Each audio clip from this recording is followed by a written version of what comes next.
Yes, thank you, Chair. Well, first of all, thanks and congratulations to the rapporteur for doing a very good job and assuring a compromise that will indeed be supported by my group. This is, as the previous speaker said, a very important topic for citizens. This is about everyday products that they use. Everybody has insurances, loans, mortgages, pension savings, investment accounts and what have you. But we see that only 3% of the market, 3% of the potential is being used. And that is worrying. But what worries me even more than, I have to say, colleagues, is the lack of ambition and the lack of urgency. I mean, if you just look around the room, because even if the report is very good, we shy away from the taboos. I also note that the Commission had initially planned to come forward with an action plan in September. Now you're talking about next year. And I understand that people some people are afraid of rapid developments and fintech was mentioned and what have you. But this is reality. This is what's happening. And as long as we sit on our hands, we'll be overtaken by other parts of the world. If I look at the level of investments by the United States and China, that far overtakes the European Union. The European Union is fragmented into 28 national markets, and we are weak, not attractive for investors.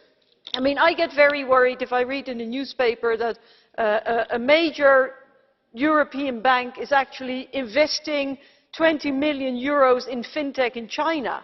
It should be the other way around. We should be attractive enough for Chinese investors to come here and develop our own services.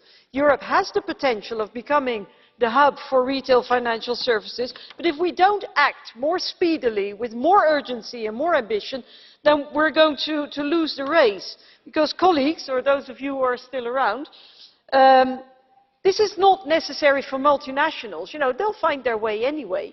This is, however, urgently needed for consumers and SME, because they do need the European Union in order to eliminate the barriers.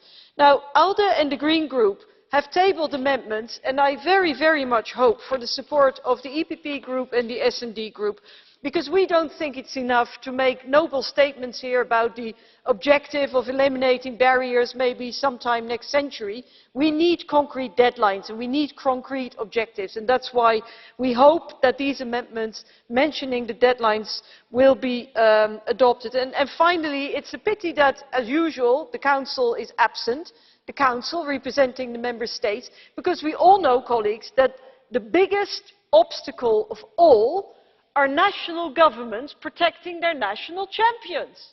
So where are they?